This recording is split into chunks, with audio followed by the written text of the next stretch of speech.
बंदी छोड़ सतगुरु रामपाल जी परमेश्वर जी की जय हो।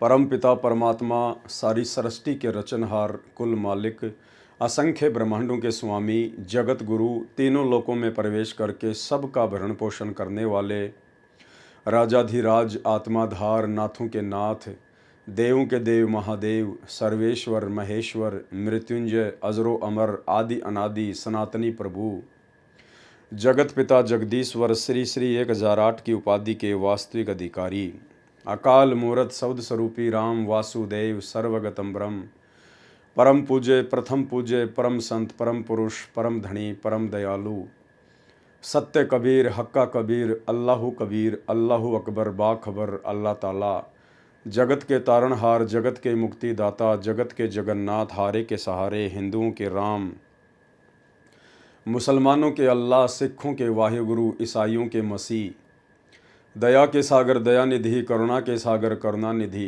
स्वयंभू परिभू संकट मोचन कष्ट हरण मंगल करण दुख भंजन अविगत कबीर निर्विकार निर्विषम परमात्मा अलय अलेख सतगुरु आदि अनादि सतगुरु असली मर्यादा पुरुषोत्तम असली राम असली कृष्ण असली घनश्याम असली मुरारी राजाओं के राजा महाराजाओं के महाराजा शहंशाहों के शहंशाह सम्राटों के सम्राट भगवानों के भगवान अल्लाहों के अल्लाह मसीहाओं के मसीह सच्चे वाहिगुरु बाबाओं के बाबा पीरों के पीर सेठों के सेठ जगत सेठ सावड़सा सेठ सर्वगुण संपन्न अनंत कोटि कलाओं के स्वामी अनंत कोटि ब्रह्मांडों के नायक योगियों में महायोगी ध्यानियों में महाध्यानी सिद्धों में परम सिद्ध ज्ञानियों में तत्वज्ञानी ब्रह्म ज्ञानी महाज्ञानी परम ज्ञानी सर्वश्रेष्ठ ज्ञानी विज्ञानी युवा कबीर समरथ कबीर असमवात अमित ओजा सच्चे रहनुमा करीम अल्लाह सुभान अल्लाह दुनिया के अंतिम पैगंबर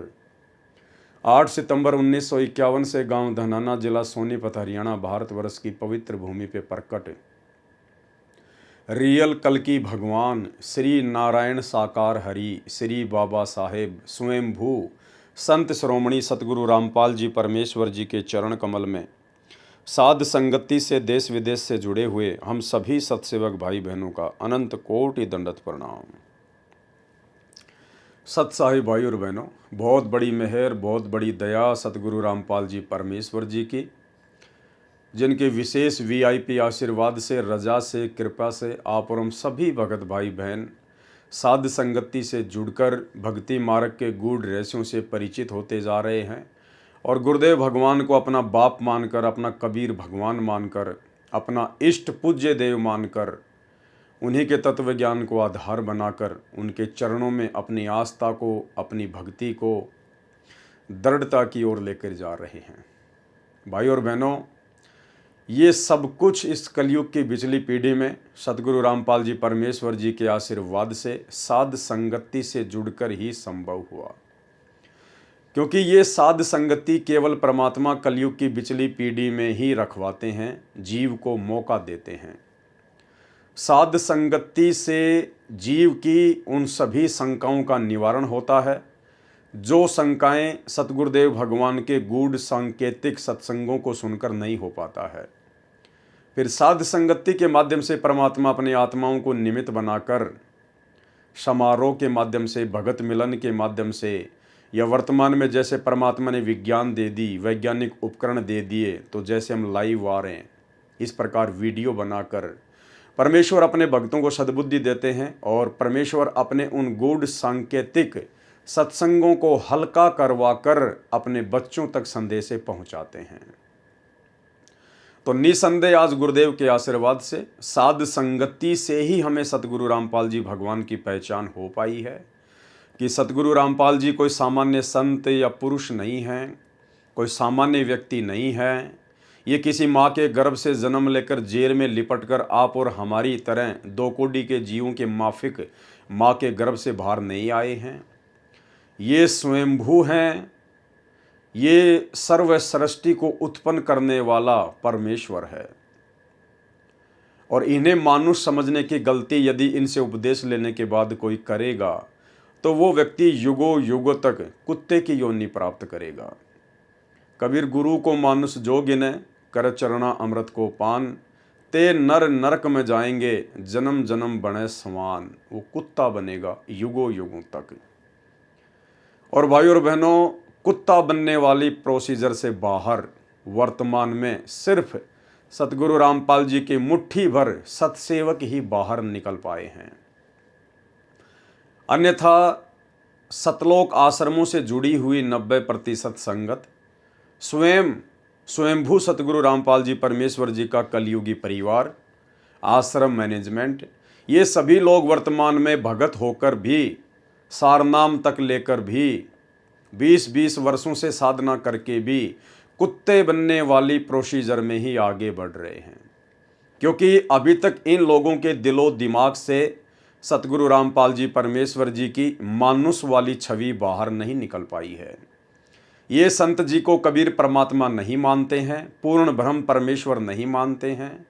ये केवल संत रामपाल जी को कबीर जी का अवतार मानते हैं, उनकी भेजी गई कोई आत्मा मानते हैं, उनका दास मानते हैं, उनका संदेश वाहक मानते हैं।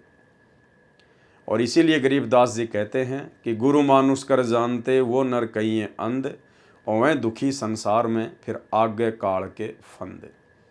और इस बात का प्रमाण है कि ये लोग अपने गुरु जी को कबीर जी नहीं मानते हैं।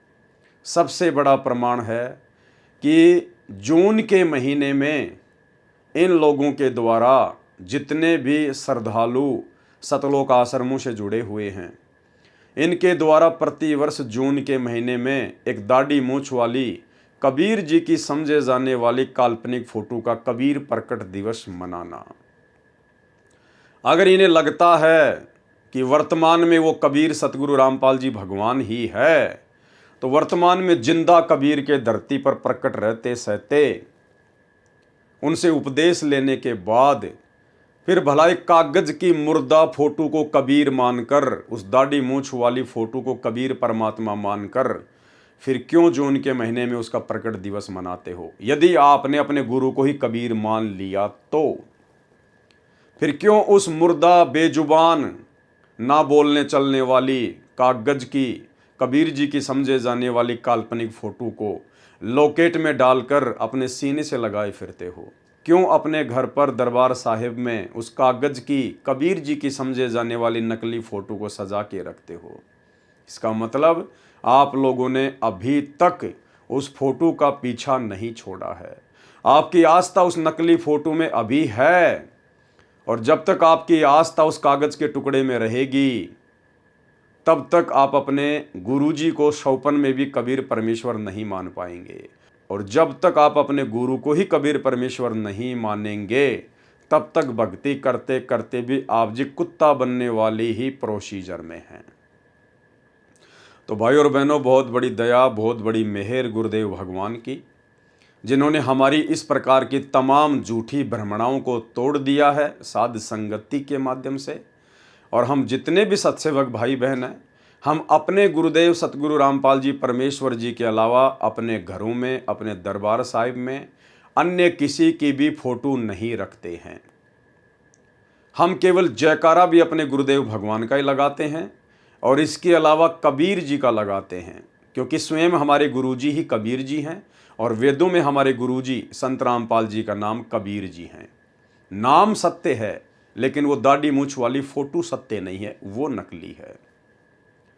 और हम केवल ज्ञान को आधार बनाकर, गुरुदेव भगवान के हिसार जेल में रहते सहते घर को आश्रम बनाकर केवल अपनी भक्ति को निरंतर आगे बढ़ा रहे हैं। तो भाई और बहनों, ये बहुत बड़ी मेहर इस कलयुग की बिचली पीढ़ी में सतगुरु रामपाल जी परमेश्वर जी की विशेष वीआईपी रजा के बिना संभव नहीं है। और इस विशेष रजा के लिए हम गुरुदेव का जितना धन्यवाद करें उतना ही थोड़ा है। तो भाई और बहनों, आज सृष्टि रचना के माध्यम से क्रोथा कांड के रहस्यों को समझते हुए हमारा ये 6 नंबर का वीडियो है। और यदि आपने 1 नंबर पार्ट से देखना शुरू नहीं किया है, यानी अभी तक आपने वीडियो नंबर 1 से लेकर 5 तक नहीं देखे हैं, तो आपको कुछ भी समझ में नहीं आने वाला है। आप ये वीडियो देखकर अपना समय ही बर्बाद करेंगे। इसलिए आपसे प्रार्थना है, यदि आप समझना चाहते हैं वास्तव में पूरे षड्यंत्र को, पूरे घटनाक्रम को, क्रोथा कांड को, बरवाला कांड को, तो आप जी ने 1 नंबर पार्ट से वीडियो देखना शुरू करना चाहिए। कल जो हमारा 5वें नंबर का पार्ट था, 5वें नंबर का वीडियो था, यदि आपने उस वीडियो को नहीं देखा है तो अब आगे का वीडियो आपको बिल्कुल भी समझ में नहीं आने वाला है, क्योंकि कल का वीडियो हमारा स्वतंत्र कर्मों को लेकर था कि स्वतंत्र कर्म क्या होते हैं और स्वतंत्र कर्म के चलते जीव भक्ति मार्ग में स्वयं के लिए भी बाधा उत्पन्न कर देता है और अपने गुरुदेव भगवान के भक्ति मार्ग में भी बाधक बन के खड़ा हो जाता है।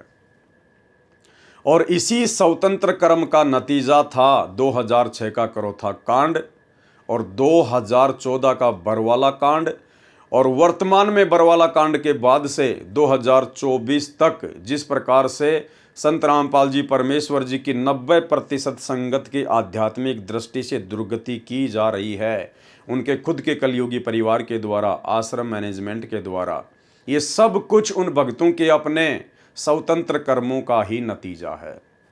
सतगुरु रामपाल जी परमेश्वर जी से उपदेश प्राप्त करने के बाद वे हमें अपने सत्संगों के माध्यम से गारंटी देते हैं कि यदि आप पूर्णतया मर्यादा में रहोगे और मेरे द्वारा दिए गए इन भक्ति मंत्रों का जाप करोगे तो आपके जीवन में कभी भी कोई आपत्ति या कोई संकट नहीं आएगा, काल का कोई भी अटैक आपके ऊपर नहीं होगा। लेकिन भाइयों, सन 2006 में खुद संत रामपाल जी के ऊपर ही आपत्ति आ गई। सन 2014 में खुद संत रामपाल जी के ऊपर ही संकट आ गया। तो हम क्या समझे इस बात से? जो संत दूसरों को गारंटी देता है कि मेरे से उपदेश लेने के बाद और मर्यादा में रहोगे तो आप भक्तों के ऊपर भी कोई आपत्ति नहीं आएगी। हम भगत तो 2 कोटि के प्राणी हैं, 2 कोटि के जीव हैं, मिट्टी के पुतले हैं। लेकिन हमारे गुरुदेव भगवान तो स्वयं परमात्मा हैं, परमेश्वर हैं, अविनाशी हैं। फिर भला इन्होंने कौन सी मर्यादा तोड़ दी होगी जो सन 2006 में बरवाला कांड के माध्यम से उनके ऊपर आपत्ति आई और फिर 2014 में करोथा कांड के माध्यम से आपत्ति आई। भाई और बहनों, हमने इन बातों को समझना पड़ेगा। परमेश्वर जब इस काल के लोक में हम आत्माओं को निकालने के लिए आते हैं तो परमेश्वर का काल के साथ कुछ एग्रीमेंट होता है, और उसी एग्रीमेंट के तहत काल ने परमेश्वर से वचन लिया था कि परमेश्वर आप नीचे जाना, आप जीवों को केवल अपना ज्ञान समझाना, अपने भक्ति विधान के बारे में बताना, समझाना। यदि आपकी बात मान के आपको फॉलो करे, मर्यादा में रहे, केवल उसी आत्मा को आप सतलोक लेकर जाना, अन्य के साथ में जबरदस्ती ना करना। आप किसी भी आत्मा को जबरदस्ती दबाव देकर यहां से ना लेकर जाना। तो परमेश्वर ने कहा कि तथास्तु, ऐसा ही होगा। अब भाई और बहनों, वो क्या गलती थी और किसकी गलती थी जिसके चलते 2006 में करोथा कांड हुआ और 2014 में बरवाला कांड हुआ। 2006 में गुरुदेव को 21 महीने रोहतक की हिसार जेल में बैठना पड़ा और वर्तमान में पिछले 10 वर्षों से हिसार की जेल में बैठे हैं। क्या परमात्मा ने भी कोई मर्यादा तोड़ी है जिस कारण से उनके ऊपर आपत्ति आई है? भाई और बहनों, सृष्टि रचना के माध्यम से हमें ये सारी बातें समझ में आएंगी। उसी के ऊपर लगातार ये वीडियो बनाए जा रहे हैं।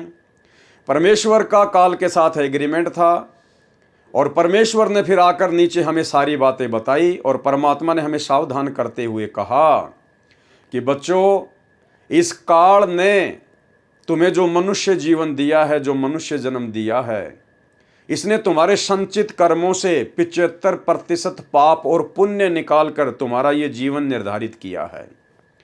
उसके बाद इसने 25% स्वतंत्र कर्म के माध्यम से तुम्हारे को छूट दे दी है।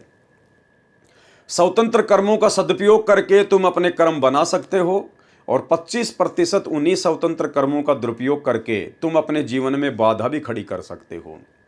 और भाई और बहनों, उन्हीं स्वतंत्र कर्मों का दुरुपयोग सतगुरु रामपाल जी परमेश्वर जी के साथ में रहने वाले विशेष सेवादारों ने सन 2006 में किया।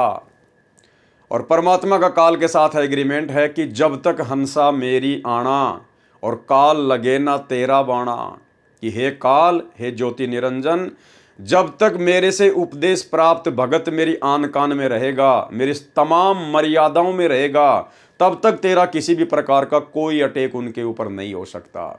और अगर मर्यादा ही तोड़ देगा फिर तो कहना ही क्या। तो भाइयों और बहनों, उन सभी आत्माओं ने मर्यादा तोड़ी हुई थी, क्योंकि वो गुरु को परमात्मा नहीं मान पाई थी, गुरुदेव के तत्व ज्ञान को आधार बनाकर भक्ति नहीं कर रही थी, और उन्होंने बात बात पर गुरुदेव को सलाह देना शुरू कर दिया था। और भक्ति मार्ग में अपने गुरुदेव को सलाह देना स्वतंत्र कर्मों का दुरुपयोग है, अपने जीवन का सत्यानाश करना है, जिसके चलते करोथा आश्रम का निर्माण हुआ। और फिर उसी करोथा आश्रम के निर्माण के बाद लगातार सतगुरु रामपाल जी परमेश्वर और उनके भक्तों के ऊपर आपत्तियां आनी शुरू हो गई, क्योंकि वो करोथा आश्रम सतगुरुदेव भगवान को सलाह देकर बनवाया गया था, ना कि सतगुरु रामपाल जी भगवान ने अपनी मर्जी से बनाया था। तो भाइयों और बहनों, इसके अलावा और क्या क्या गलतियां थी, जो गलतियां आज से पहले हमारे खुद के भगत भाई बहनों ने की, जिन गलतियों के कारण वो भी दुखी हुए, परमात्मा से दूर हुए, और सतगुरु रामपाल जी परमेश्वर जी को भी काल के साथ किए गए एग्रीमेंट के अनुसार परेशान होने के लिए बाध्य किया गया। हमने उन्हीं तमाम गलतियों से शिक्षा लेनी है। इतिहास इसीलिए पढ़ाया जाता है और पढ़ाया जाता है कि इतिहास से शिक्षा लेकर हम अपने भविष्य में कोई गलती ना कर बैठें।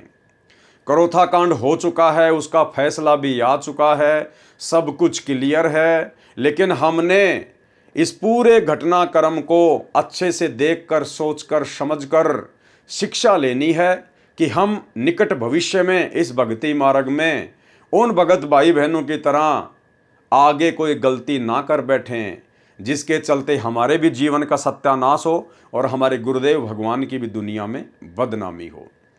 तो अब हम चलते हैं करोथा कांड का रहस्य नामक पुस्तक के पेज नंबर 43 के ऊपर, और इस पुस्तक के ऊपर आज हमारा ये लास्ट वीडियो है।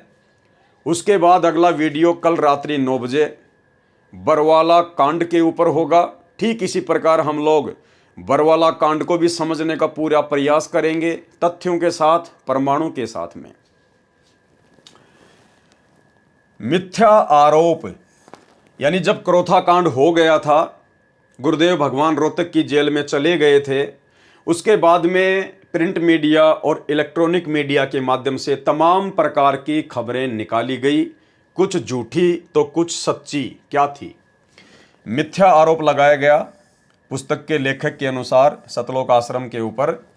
आश्रम में लिफ्ट थी, सुरंग थी, वह सुरंग में कैमरे लगे हुए थे, प्रवचन स्टेज व एसी गाड़ियां मिली। झूठ छपा, आश्रम में सुरंग और सुरंग में कैमरे। दैनिक भास्कर 15 जुलाई 2006 को पुस्तक के लेखक के अनुसार ये बिल्कुल गलत छपा था। सच क्या छपा था? सुरंग नहीं, सब वे, यानी आश्रम में जिसे सुरंग का नाम दिया जा रहा था, वो सुरंग नहीं बल्कि वो एक अंडरपास था, वो एक सब वे था जो आश्रम के नीचे बनाया गया था, एक रास्ता। सुरंग नहीं, सब वे, जो एक कमरे को दूसरे कमरे से जोड़ने का माध्यम मात्र है। सुरंग के नीचे 10 तो क्या, एक भी कमरा नहीं है। पंजाब केसरी 19 जुलाई 2006 को प्रकाशित हुआ। प्रमाण है, न भूमिगत कमरे न आपत्तिजनक सामग्री, हरी भूमि 19 जुलाई 2006। टिप्पणी, सतलोक आश्रम करोथा लगभग 4-5 एकड़ में बना हुआ है, जहां पर हजारों श्रद्धालुओं के सत्संग सुनने की व्यवस्था है, जो सत्संग के दौरान श्रद्धालुओं से खचाखच भरा रहता है, इसके लिए कि आश्रम में ज्यादा श्रद्धालु बैठ सकें। एक नई दूसरी स्टेज बनाई गई जो महाराज जी के विश्रामालय से काफी दूर थी, और भीड़ में स्टेज तक जाने का कोई और जरिया न देखते हुए आश्रम में बंदी छोड़ भक्ति मुक्ति ट्रस्ट ने, यानी आश्रम के सेवादारों ने, आश्रम के भक्तों ने जमीन के नीचे से एक गलियारा सबवे बनाया, ताकि श्रद्धालुओं की भीड़ को भी परेशानी न हो, और सतगुरु रामपाल जी महाराज को भी यह गलियारा सतगुरुदेव के विश्राम करने वाले स्थान से सीधा प्रवचन के स्टेज तक जाता है, और वहां से भक्तों ने अपने गुरुदेव जी को ज्यादा कष्ट न हो ये समझते हुए लिफ्ट वाला आसन लगा दिया।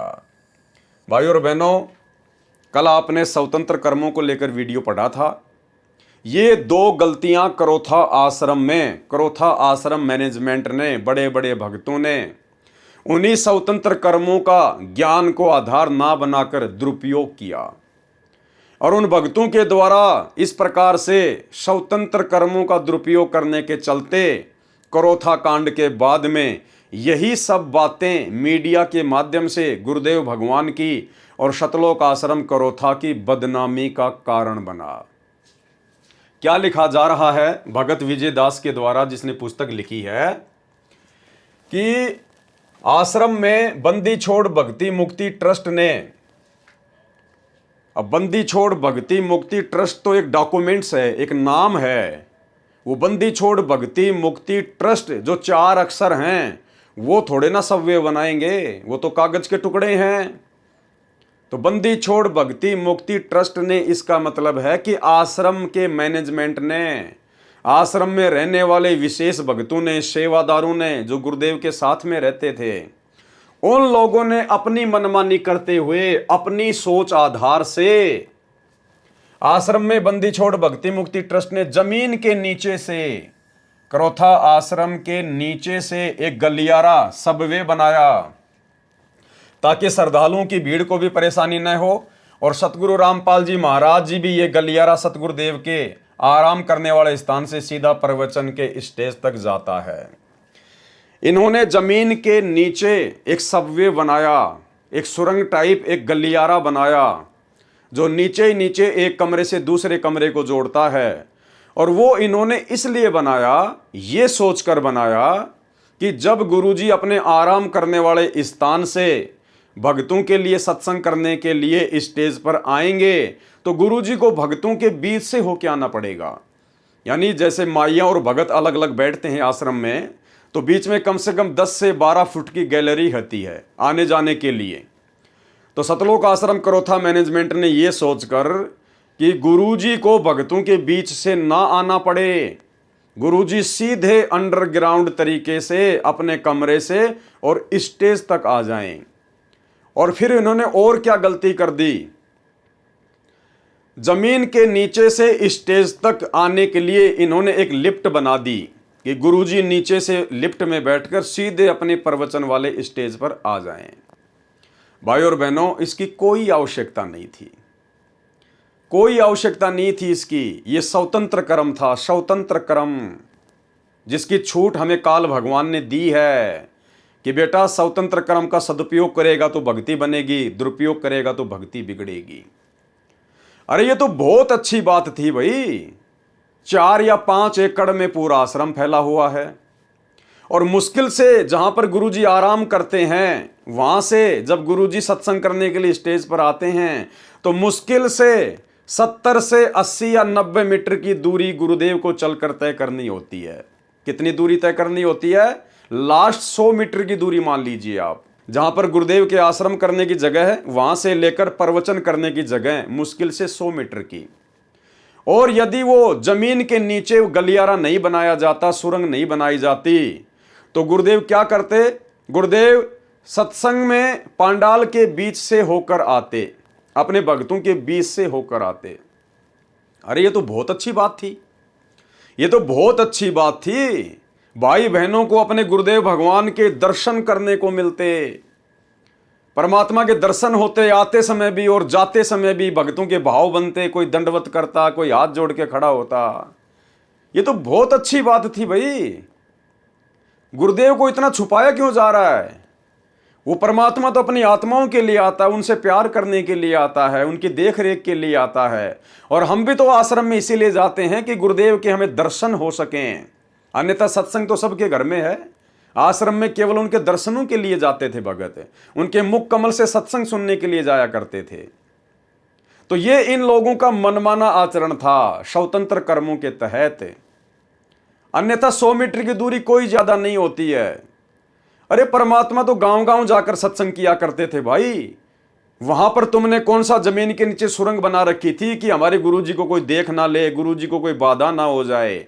ये केवल इन भक्तों की अपनी सोच थी, जबकि सतगुरु रामपाल जी भगवान तो करोथा आश्रम बनने से पहले बसों में बैठकर उनको बैठने के लिए सीट भी नहीं मिलती थी। एक समय सन 1994 के आसपास में सतगुरु रामपाल जी भगवान राजस्थान के माउंट आबू में सत्संग करके वापस आ रहे थे। उस समय उनके पास में अपना कोई भी साधन नहीं था, वो रोडवेज बस में आ रहे थे और माउंट आबू से ही ब्रह्म कुमारी पंथ से एक जगदीश नाम का व्यक्ति सत्संग सुनकर वापस आ रहा था, उसी बस में बैठा हुआ था। उसने देखा कि सतगुरु रामपाल जी बस का ऊपर का जो सरिया है, जो रेलिंग है, उसको पकड़कर खड़े हुए थे। बस खचाखच भरी हुई थी। परमात्मा ने उस भगत से बातचीत करनी चाहिए। उस भगत ने कहा कि मैं तो माउंट आबू से आ रहा हूं, ब्रह्म कुमारी पंथ से। गुरुदेव भगवान ने कहा कि बेटा उस पंथ में कुछ भी नहीं है, वो काल का पंथ है। अगर वास्तव में तेरे को सत्य ज्ञान चाहिए, मुक्ति चाहिए, तो मैं करोथा आश्रम में रहता हूं, वहां पर आ जाना। कहने का मतलब भाई और बहनों, उसके बाद में उस जगदीश भगत ने नाम दीक्षा ली, वो सात संगति में भी जुड़ा, उसने अपने आप बीती भी बताई। अब आप स्वयं सोचिए, सतगुरु रामपाल जी भगवान तो करोथा आश्रम बनने से पहले बसों में भी खड़े खड़े सत्संग करने के लिए जाया करते थे, गांव गांव जाया करते थे। उस समय सतगुरु रामपाल जी परमेश्वर जी को कोई दिक्कत नहीं थी, कोई आपत्ति नहीं थी। लेकिन जैसे सतलोक आश्रम बना, लेकिन जैसे ही सतलोक आश्रम करोथा का निर्माण हुआ, उसके बाद भक्तों ने अपनी तरफ से विशेष व्यवस्थाएं करनी शुरू कर दी, मनमाना आचरण करना शुरू कर दिया। और उन्होंने जमीन के नीचे वो सबवे बना दिया, वो गलियारा बना दिया, लिफ्ट लगा दी। जबकि भाई और बहनों, ज्ञान आधार से इन सब चीजों की कोई आवश्यकता नहीं थी, ये केवल भक्तों के पैसों का दुरुपयोग करना था। और लेखक ने इसी पुस्तक में लिखा हुआ है कि सतलोक आश्रम करोथा के ऊपर 30 लाख रुपए कर्जा था, 30 लाख रुपए। तो भाई जब इस प्रकार से मनमानियां करोगे, अपनी तरफ से आवश्यकता से अधिक व्यवस्थाएं करोगे, तो कर्जा ही होगा और क्या होगा। तो भाई और बहनों, ये स्वतंत्र कर्मों का दुरुपयोग था। ये गलियारा बनाने की, ये सबवे बनाने की कोई आवश्यकता नहीं थी सतलोक आश्रम करोथा में। ये भक्तों के अपने स्वतंत्र कर्मों का दुरुपयोग था। और इन्हीं स्वतंत्र कर्मों को आधार बनाकर फिर काल ने संत समाज में, पूरे हरियाणा में, पूरे देश में 2006 में मीडिया के माध्यम से जमकर सतगुरु रामपाल जी परमेश्वर जी की बदनामी करवाई। तो ये होता है स्वतंत्र कर्मों का दुरुपयोग। और ये दुरुपयोग सतलोक आश्रम करोथा में सतलोक आश्रम मैनेजमेंट ने अपने गुरुदेव को मानुष मानकर किया। भाई और बहनों, हमने आगे इन सब चीजों का ध्यान रखना है। अगर परमेश्वर हमें इस प्रकार की कभी सेवा दें, हमारा कोई सौभाग्य जागृत हो, तो भाई और बहनों, हमने अपनी तरफ से एक कदम भी भक्ति मार्ग पर नहीं बढ़ाना है, एक कदम भी। जितना गुरुदेव भगवान ने हमें आदेशित कर दिया, निर्देशित कर दिया, केवल हमने उतना ही कार्य करना है, बाकी अपनी भक्ति। अपनी तरफ से भगत ने कोई दिमाग नहीं लगाना है, कोई डेढ़ शाना नहीं बढ़ना है। ये परमेश्वर का मार्ग है, वो अंतर्यामी है, उसको पता है कि कब क्या करना है, कब क्या नहीं करना है। परमेश्वर को सलाह देना, अपना सत्यानाश करना है। तो ये शिक्षा लेनी है आप और हम सभी भाई बहनों ने, हमारे पुराने भगत भाई बहनों की गलतियों से, कि भक्ति मार्ग में भगत की मनमानी नहीं चलती है। भक्ति मार्ग में यदि परमात्मा भगत को अपने आश्रम में रखता, अपने साथ में रखता है, तो केवल उसके शुभ कर्म बनाने के लिए रखता है। क्योंकि उन आत्माओं के संस्कार बहुत ही कमजोर होते हैं। परमात्मा उनको मौका देता है भक्ति के माध्यम से संस्कारों को मजबूत करने का, और वो आत्मा समझ बैठती हैं कि हम तो कोई विशेष आत्मा हैं, हम तो विशेष भगत हैं, जिस कारण से गुरुजी ने हमें अपने पास में रखा है। एक समय सतलोक आश्रम बरवाला में बिहार से एक 70-80 साल की बूढ़ी माई जो पंडाल में बैठी रहती थी, दर्शनों के लिए गुरुदेव के पास लाइन में लग के गई। तो माई को भरम था। माई ने गुरुदेव से दर्शनों के समय कहा कि गुरुदेव, सबसे पहले तो यही भगत पार होंगे जो 24 घंटे आपके आगे पीछे घूमते रहते हैं, कोई बॉडीगार्ड बन के घूम रहा है। ये परमात्मा, ये तो दिन में 20 बार आपके हाथ से प्रसाद खाते हैं, दिन में 50 बार आपको दंडवत करते हैं, आप भी इनको आशीर्वाद देते रहते हो। मालिक, सबसे पहले तो यही पार होंगे। तो गुरुदेव ने माई से कहा कि माई, एक बात बता, डॉक्टर सबसे ज्यादा कौन से मरीज के पास में रहता है? ज्यादा देखभाल डॉक्टर कौन से मरीज की करता है ज्यादा? बोला जी, उसी की करेगा जो ज्यादा सीरियस होगा, ज्यादा बीमार होगा, मरने की हालत में होगा। तो बोला माई ये जितने भी भगत जो मेरे आसपास आपको दिखाई दे रहे हैं ना, ये सारे के सारे कोमा में हैं। आध्यात्मिक दृष्टि से ये तुम सबसे ज्यादा बीमार हैं। अगर मैं इनको अपने पास में ना रखूं तो काल इनको कब का उठा ले जाए। इनके संस्कार इतने कमजोर हैं। तो भाई और बहनों, हमने केवल अपने भगवान को देखकर और ज्ञान को देखकर ही भक्ति करनी पड़ेगी। भक्तों को देखकर भक्ति नहीं होती है कि ये भगत तो गुरुजी के साथ 24 घंटे रहता है, ये तो गुरुजी की गाड़ी चलाता है, ये तो गुरुजी के कपड़े साफ करता है, मैं इसके साथ रहूंगा तो मुझे लाभ मिलेगा, मुझे ज्ञान हो जाएगा। उल्टा नीचे गिरोगे भक्ति मार्ग में। गुरुदेव ने जो हमें मेडिसिन देनी थी वो दे दी, सत्संग दे दिए, 3 समय की आरती दे दी, जाप करने के लिए मंत्र दे दिए, 5 यज्ञ दे दी। हमने ये खुराक खानी है और अपना रोग कटवाना है। रोगी के साथ में रोगी की चापलूसी करके आप कभी भी स्वस्थ नहीं हो सकते। तो गुरुदेव भगवान के अलावा धरती पर जितने भी प्राणी हैं, रंग से लेकर राजा, ये सब आध्यात्मिक दृष्टि से रोगी हैं। सबको जन्म मरण का रोग लगा हुआ है और दवाई परमात्मा ने सबको समान रूप से दी है। अगर दवा खाएंगे तो रोग कटेगा। एक दूसरे रोगी की चापलूसी करने से कभी रोग नहीं कटता है। तो आप और हम भाई बहनों ने शिक्षा लेते हुए निकट भविष्य में इस प्रकार की गलतियां करने से बचना है। आश्रम में बंदी छोड़ भक्ति मुक्ति ट्रस्ट ने यानी आश्रम के भक्तों ने जमीन के नीचे गलियारा सबवे बनाया ताकि श्रद्धालुओं की भीड़ को भी परेशानी न हो। अरे श्रद्धालुओं को क्या परेशानी थी भाई? श्रद्धालुओं को तो खुशी होती अगर हमारे गुरुदेव भगवान अगर हमारे बीच में से आते प्रवचन करने के लिए, तो हमारी आत्मा तो गदगद हो जाती, दिल गार्डन गार्डन हो जाता। गुरुदेव के साक्षात 10-15 मिनट तक या 2-4 मिनट तक जब तक गुरुदेव आते हुए दिखाई देते, हमें उनके दर्शन होते। कबीरा दर्शन साधु का मुख पर बसे सुहाग, और दर्शन उन्हीं को होत है जिनके पूर्ण भाग। अरे ये तो हमारा परम सौभाग्य होता, उन आत्माओं का परम सौभाग्य जो उस समय थी, जो अपने गुरुदेव के 2 मिनट तक, जब तक वो 100 मीटर की दूरी पार करके आते, सबको आशीर्वाद देते हुए आते, कितना अच्छा लगता, सबकी आत्मा गदगद हो जाती। तो इसमें श्रद्धालुओं को दिक्कत कहाँ होनी थी? इसमें भक्तों को दिक्कत कहाँ होनी थी जो आप लिख रहे हैं? बोल रहे हैं कि हमने वो नीचे अंडरग्राउंड में वो गलियारा बनाया ताकि भक्तों को दिक्कत ना हो। अरे भगत कौन सा उस गलियारे में जाते थे? कौन सा उस गलियारे का यूज करते थे? और गुरुदेव हमारे बीच में से आते, सत्संग के बीच में से आते, कितना अच्छा लगता, कितने हमारे पुण्य बढ़ते उनके दर्शन करने से।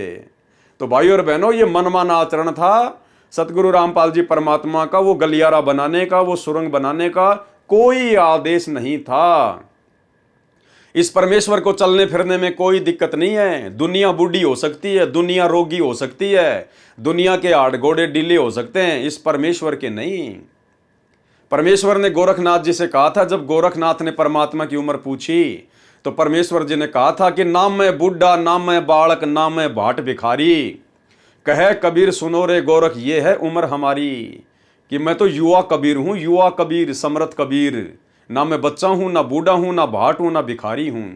तो भाई और बहनों, सतलोक आश्रम करोथा में जमीन के नीचे वो सुरंग बनाना, वो गलियारा बनाना, सबवे बनाना और सुरंग वगैरह बनाना, ये सब कुछ अपनी तरफ से मनमानियां थी, स्वतंत्र कर्मों का दुरुपयोग था, जो आगे चलकर सतगुरु रामपाल जी भगवान की बदनामी का कारण बना।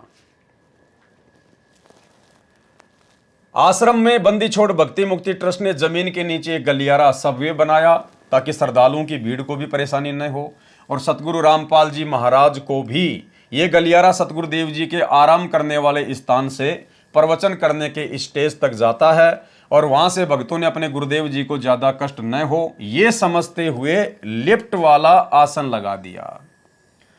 मतलब गुरुदेव भगवान को नीचे अंडरग्राउंड से ऊपर स्टेज तक आने में ये कह रहे हैं कि कोई कष्ट ना हो, कोई संकट ना हो, कोई दुविधा ना हो। अरे अगर भाई साहब आप लोग अगर इतने ही गुरुदेव के प्रति चिंतित हो, तो गुरुदेव उसके बाद 21 महीने रोहतक की जेल में बैठे, आपने कौन सी सुविधा उनको आपने उपलब्ध करवा दी? तुम्हारी मनमानियों के कारण गुरुदेव भगवान को दुखी होना पड़ा 21 महीने रोहतक जेल में। तुमने क्या सुविधा दी उनको? आज पिछले 10 साल से परमात्मा 10-12 की एक कोठड़ी में रोहतक जेल में बैठे हुए हैं, तुम लोगों ने क्या सुविधा दी उनको? तो भाई और बहनों, ये सारा का सारा मनमाना आचरण था जो आगे चलकर संत की बदनामी का कारण बना। और साथ में पौड़ी भी बनवा दी। अब बताओ, लिफ्ट भी बनवा दी और पौड़ी भी बनवा दी। भैया कोई बिल्डिंग बना रहे थे क्या? कोई अपार्टमेंट बना रहे थे क्या? जब आपने पौड़ियां बनवा दी, जब आपने सीढ़ियां बना दी, तो फिर सुरंग बनाने की जरूरत क्या थी? मुश्किल से 20 से 25 सीढ़ियां चढ़ के ऊपर आना होता था। अरे वो 20 से 25 सीढ़ियां ऊपर चढ़ के तो सतगुरु रामपाल जी भगवान 2010 से 2014 तक बरवाला आश्रम में भी तो आ रहे थे। अरे बरवाला आश्रम में भी तुमने उसी प्रकार से सब कुछ बनवा रखा है, लेकिन बरवाला आश्रम में ना तो तुमने जो है कोई लिफ्ट बनाई, ना तुमने कोई गलियारा बनाया। तो बरवाला आश्रम में भी तो उसके बाद गुरुजी पौड़ियां चढ़ के आते थे, तो बरवाला आश्रम में भी लिफ्ट लगवा देते गुरुदेव भगवान के लिए। लेकिन बाद में फिर सतगुरु रामपाल जी भगवान ने मना कर दिया कि नालायकों, तुम्हारी एक मनमानी के कारण, तुम्हारी 2006 की गलती के कारण समाचार पत्रों में इस कबीर परमात्मा की कितनी बेइज्जती हुई है, कितनी बदनामी हुई है। आगे से ऐसी गलती ना करना।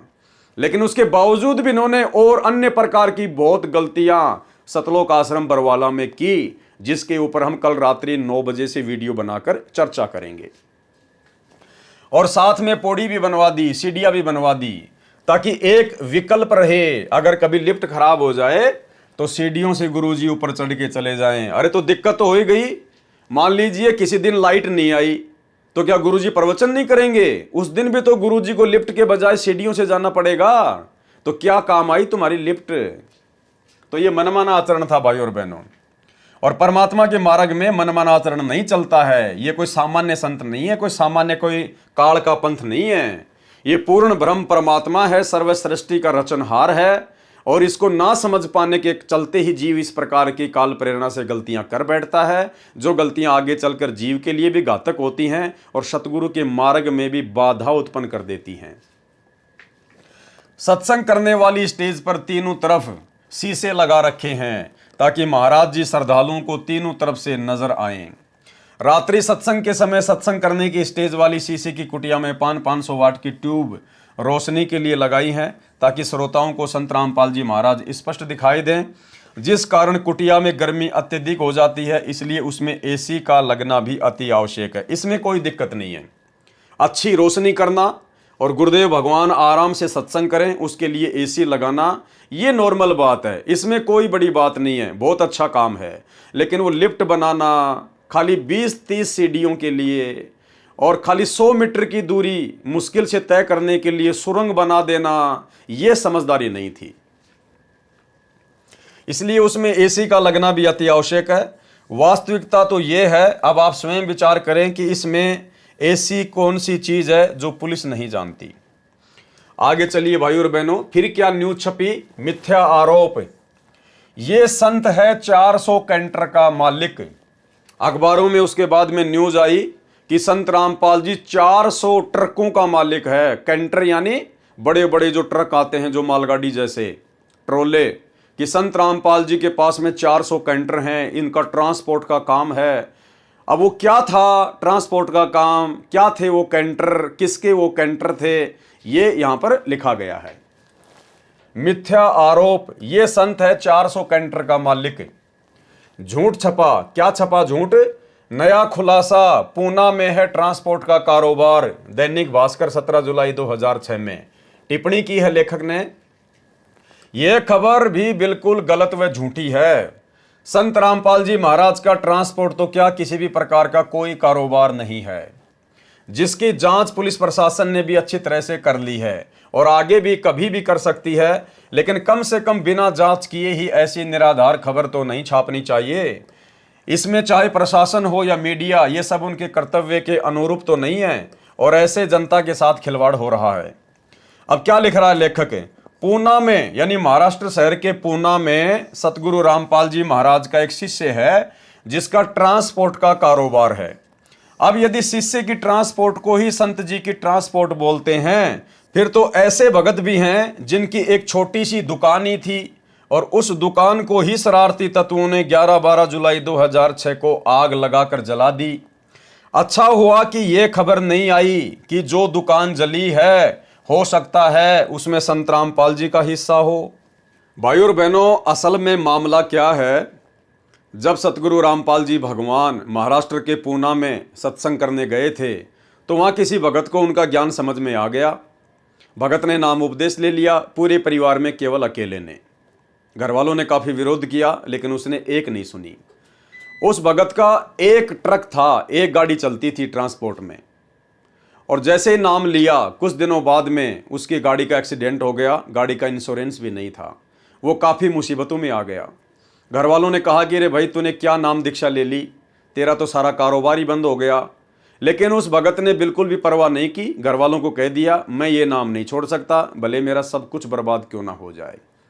ये कारोबार तो मेरा फिर से सेट हो जाएगा, लेकिन जो चीज़ मुझे मिल चुकी है वो मुझे जीवन में दोबारा प्राप्त नहीं होगी। भगत का नाम था रविंद्र ढाका। उस भगत की ऐसी दृढ़ता देखकर अंतर्यामी परमेश्वर जी ने दया बख्शी और उसके बाद उस भगत का बहुत ही अच्छा काम निकल पड़ा। उस एक्सीडेंट वाली स्थिति से भी वो बाहर निकल गया और वर्तमान में कम से कम उसके पास में 500 गाड़ियां हैं, 500 बड़े बड़े ट्रक हैं, कैंटर, और पूना में उसका ट्रांसपोर्ट का काम है। नाम है रविंद्र ढाका। अब भाई और बहनों, उसके बाद में क्या होता है, उसी रविंद्र ढाका की उस ट्रांसपोर्ट को निमित्त बनाकर, क्योंकि मीडिया को तो मिर्च मसाला लगाकर अपनी पब्लिसिटी चाहिए होती है, तो मीडिया ने इस प्रकार की बातें छाप दी कि बाबा का तो महाराष्ट्र के पूना में बहुत बड़ा ट्रांसपोर्ट का काम है, 400 गाड़ियां चलती हैं, कैंटर चलते हैं। चलो ये मीडिया का काम है, कोई बड़ी बात नहीं है। इस प्रकार की झूठी खबरें तो ये लोग छापते ही रहते हैं। अब 2014 का फिर बरवाला कांड हुआ और बरवाला कांड होने के 7-8 महीने तक संगत में किसी भी प्रकार की पैसे की कोई सेवा नहीं चली थी। बरवाला कांड के 7-8 महीने के बाद में सतलोक आश्रम मैनेजमेंट हरियाणा ने संगत से पैसा ऐंठना शुरू किया था गुरुदेव के आदेश की आड़ में। और सबसे पहले इन्होंने जो संगत में पैसे की सेवा चलाई थी वो एक जमीन के नाम पर चलाई थी कि हमने बरवाला कांड से पहले बरवाला आश्रम के पास में 60 एकड़ जमीन का सौदा किया हुआ था। 32 करोड़ में 5 करोड़ हमने दे दिए थे, 28 करोड़ हमारे को और चाहिए। इस प्रकार से इन्होंने संगत से पैसे की सेवा शुरू की और संगत ने, बेचारी भोली संगत ने, नादान संगत ने गुरुदेव का आदेश समझकर भाई और बहनों दिल खोलकर सेवा की।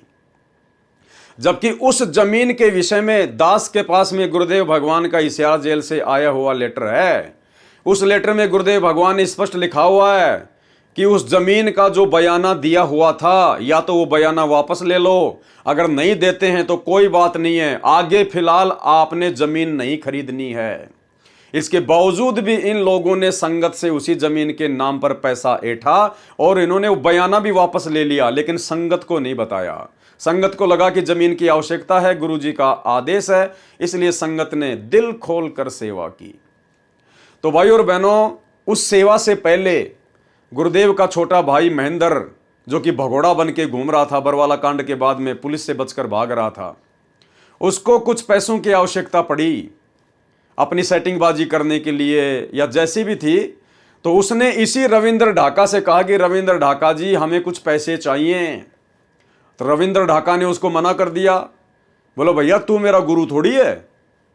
अरे मैं आश्रम में दान करता था तो मैं अपने गुरुजी को करता था, मेरे गुरुजी थे उस समय।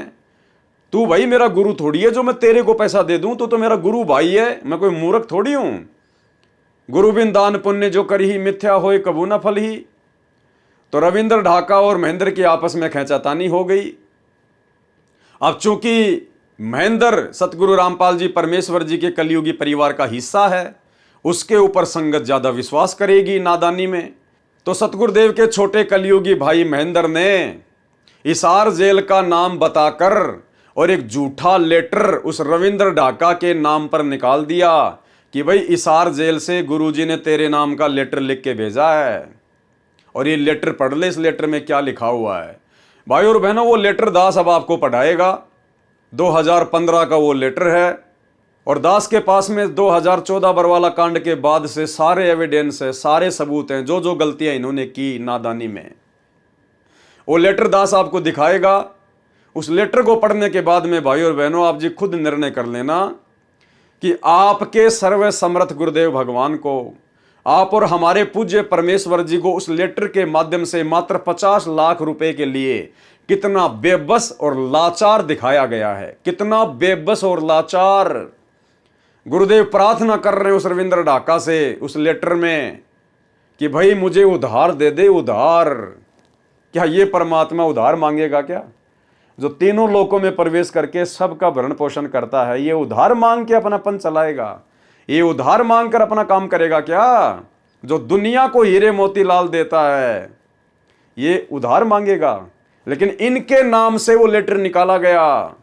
तो सोचिए गुरुजी का परिवार गुरुजी को क्या मानता है? मानुष से ज्यादा नहीं मानता। देखिए वो लेटर, ये है भाई और बहनों वो लेटर। अब काफी बार इसको इधर उधर करते समय थोड़ा सा ये धुंधला सा हो गया है, लेकिन फिर भी आपको दिखाई दे रहा होगा। सर्व भक्तों से निवेदन, पता चला है कि सेवादार आपस में मिलकर नहीं चल रहे। यानी महेंद्र ने अपनी सूझबूझ से बाहर की परिस्थितियों को देखकर लिखा गुरुदेव के नाम की तरफ से कि भाई गुरुजी कह रहे हैं कि मुझे पता चला है कि सेवादार आपस में मिलकर सेवा नहीं कर रहे। क्योंकि बरवाला कांड के बाद में भाई और बहनों राग द्वेष ईर्ष्या ज्यों की त्यों थी इनके अंदर, जैसा बरवाला आश्रम में थी। पता चला है कि सेवादार आपस में मिलकर नहीं चल रहे हैं। आप मिलकर सेवा करो। आपको पता है कि हम किस भयंकर दौर में हैं। समुद्र में नौका है, आप उसमें लड़ रहे हो, इसलिए आप स्वयं ही डूबोगे। शांति से रहो, मेरी आत्मा मत दुखाओ। ये दास तो आप पर बहुत उम्मीद लगाए बैठा है। मेरी आशाओं और 21 वर्ष की मेहनत पर पानी न फेरो। विजय निकट है। विश्व भर का मानव आपका सदा ऋणी रहेगा। यानी इस प्रकार की बातें उस महेंद्र के द्वारा लिखना गुरुदेव की आड़ में रविंद्र ढाका से 50 लाख रुपए ऐंठना था। सरकार मैदान छोड़ने वाली है। अब बताओ भाई और बहनों, अगर ये गुरुदेव का लेटर होता तो उनके वचन कभी फैल नहीं हो सकते, मिथ्या नहीं हो सकते। सरकार ने तो आज तक अपना मैदान नहीं छोड़ा, 10 साल हो गई। तो ये किसके द्वारा लिखा गया होगा ये लेटर? आप जी स्वयं निर्णय कर लेना। सरकार मैदान छोड़ने वाली है, आप मिलकर संघर्ष करो। आप दिनांक 11/8/2015 को पूरा जोर लगा दो संगत को हिसार लाने के लिए। भाई क्यों बुलाएंगे हमारे गुरुदेव संगत को हिसार में? संगत का क्या काम है? पुलिस प्रशासन ने गुरुजी को कोर्ट में पेश किया, कोर्ट ने गुरुजी को हिसार जेल में बैठा दिया। अब तो वकीलों का और जजों का काम है। संगत क्या निर्णय करेगी? क्या संगत गुरुजी को सजा सुनाएगी क्या, या उनको बरी करेगी? संगत का क्या काम था हिसार की तारीखों पर? लेकिन इस प्रकार से लेटर निकालकर काल प्रेरणा से, ये स्वतंत्र कर्म है भाई और बहनों, ध्यान रखना। ये स्वतंत्र कर्मों के तहत सब कुछ काल प्रेरणा से हो रहा था। संगत का भला हिसार में क्या काम? कोई काम नहीं था। लेकिन देखो गुरुदेव का आदेश बताकर किस प्रकार से षड्यंत्र रचा गया। पूरा जोर लगा दो संगत को हिसार लाने के लिए, चाहे मेरी वीसी से पेशी क्यों ना हो। आप फटियों पर निमन वाक्य लिखना, यानी हाथ में बोर्ड लगा लगा के, और क्या लिख के लेके आना है? संत रामपाल दास व अनुयायियों पर झूठे मुकदमे बनाए हैं। अब भाई हम अपने गुरुजी के नाम के आगे दास कैसे लगा सकते हैं? हम अपने गुरुजी के नाम के आगे अपने हाथ से संत रामपाल दास कैसे लिख सकते हैं? ये विचार करने की बात है। संत रामपाल दास व अनुयायियों पर झूठे मुकदमे बनाए हैं। न्याय के मंदिर में बैठे जज देवताओं न्याय की उम्मीद लेकर आए हैं। अब देखो यहां पर जजों को क्या कहा जा रहा है? देवताओं। जबकि 2014 बरवाला कांड से पहले तो उन्हीं जजों के खिलाफ पुस्तकें छापी गई, पता नहीं क्या क्या बातें उनके खिलाफ लिखी गई। भ्रष्ट है, भेड़िया है, पता नहीं क्या क्या उनको भड़का दिया गया बरवाला कांड करवाने के लिए स्वतंत्र कर्मों के तहत। अब यहां पर जजों के लिए महेंद्र जी देवता शब्द का यूज कर रहे हैं और कह रहे न्याय की उम्मीद लेकर आए हैं। नंबर 2, हे सरकार में बैठे अंधे गूंगे बहरे नेताओं, काला इतिहास बन जाएगा। सता रहे हो निर्दोष संत और भक्तों को, तुम्हारा कुल का नाश हो जाएगा। नंबर 3, याद ताजा कर दी रावण कंस हिरणाकुश के अत्याचारों की, कभी सुनेगा भगवान हम निर्दोष बेसहारों की। नोट, आप छोटा सा पैम्पलेट बनाकर भी ये वाक्य बांट सकते हो। 30/7/2015 को, 31/7/2015 को यदि आप उचित समझें तो ऊपर लिखे वाक्यों को पंपलेट उसमें यह लिखकर कि कृपया जाने बरवाला की घटना का सच, पुस्तक बरवाला कांड की घटना की सच्चाई से आप हिसार कोर्ट से सब जजों के कार्यालय में ये पंपलेट तथा पुस्तक बरवाला की घटना की सच्चाई बांट सकते हैं। डरना नहीं है, कुछ बहनें भी इस कार्य को कर सकती हैं। जिनको जेल भी जाना पड़े तो कोई परेशानी न हो। देखो, परमात्मा इस प्रकार से नहीं करवा सकते अपने बच्चों से भाई और बहनों, और ना परमात्मा ये लिखेंगे कि जेल जाना पड़ जाए तो कोई दिक्कत नहीं है, क्योंकि जेल तो हो चुकी। गुरुदेव भगवान को जो होना था वो तो हो गया। अब भगत उसमें क्या कर सकते हैं? भगत केवल गुरुदेव का ज्ञान प्रचार कर सकते हैं, बैठ के अपनी भक्ति कर सकते हैं। बहनें तथा ऐसे ही भगत भाई निडर होकर यह पुस्तक जजों की मेज पर रखो। पंपलेट में आप ये वाक्य भी लिख सकते हो कि फटियों तथा बैनरों पर प्रिंट कर रखे हैं। पुस्तक बरवाला की घटना की सच्चाई जो पहले छपा रखी है वह भी चलेगी, तथा बाद में भविष्यवाणियां लिखने को कहा था वह भी चलेगी। भिवानी वाले भक्तों से कहो कि वे आपसी खींचातानी करके कर्म खराब न करें। बहन अनीता को कहो कि वह अपने पति को कुछ भी कार्यक्रम की जानकारी ना दे। आप भगत नानक भिवानी वाले को न बदलें, क्योंकि बात तो अनीता का पति खराब कर रहा है। उनको अपने कार्यक्रम की जानकारी ना दें। यदि आप समझे कि कोऑर्डिनेटर बदलना अनिवार्य है तो बदल दें। यानी सब कुछ गुरुजी के नाम की आड़ में महेंद्र कर रहा था। सब कुछ किसको बदलना है, किसको चेंज करना है, संगत में आपस में कौन राग द्वेष कर रहा है, किसको हटाना है, किसको लगाना है। जो हाई कोर्ट चंडीगढ़ में अर्जी लगानी है मुकदमा नंबर 429, 430 वापस तथा 428 की धारा तुड़वाने की, वे 1/8/2015 से पहले डालकर प्रोसीडिंग स्टे प्राप्त करें। भगत सतदेव से पूछकर वकील RS हुड्डा की हिसार केसों की फीस केवल मेरे वकालतनामे की ही दें। अब देखिए, आ गया भगत रविंद्र का नाम यहां पर भाई और बहनों। उसी रविंद्र ढाका का नाम आ गया जिसके 500 कैंटर चलते हैं। अब गुरुदेव की तरफ से उस महेंद्र ने क्या लिखा है, आप जी खुद विचार कर लेना ज्ञान आधार से। क्या हमारे गुरुदेव भगवान इस प्रकार से अपनी लाचारी जाहिर करेंगे? भगत रविंद्र ढाका से कहना कि 50 लाख रुपए का प्रबंध कर, गुरुजी का आदेश है, खर्चा बहुत हो रहा है, भगत मोहनलाल को देना है। ये मोहनलाल कौन है? ये वही महेंद्र है। इसने पुलिस के डर से अपना नाम बदल लिया था बरवाला कांड के बाद में मोहनलाल। ये महेंद्र से मोहनलाल बन गया था। तो क्या कह रहा है? गुरुजी का नाम लेके लिख रहा है कि वो पैसा भगत मोहनलाल को देना है, यानी महेंद्र को देना है। जितना जितना आवश्यक पड़ने पर देता रहे, उधार लेना है बाद में दे देंगे। क्या सतगुरु रामपाल जी भगवान कभी अपने भगत से उधार पैसा लेंगे? और ऐसा कौन महान नीच महान नालायक भगत होगा जो अपने गुरुजी को उधार पैसा देगा? अरे गुरुजी को तो दान दिया जाता है, सर्वस्व न्यौछावर कर दिया जाता है। कौन ऐसा गुरु होगा जो अपने भगत से उधार पैसा मांगेगा? और मान लो गुरु ने मांग लिया, उसकी परीक्षा हो सकती है, तो कौन ऐसा महानीच भगत होगा जो उधार पैसा अपने गुरुजी को देगा और फिर वापस लेने की उम्मीद रखेगा?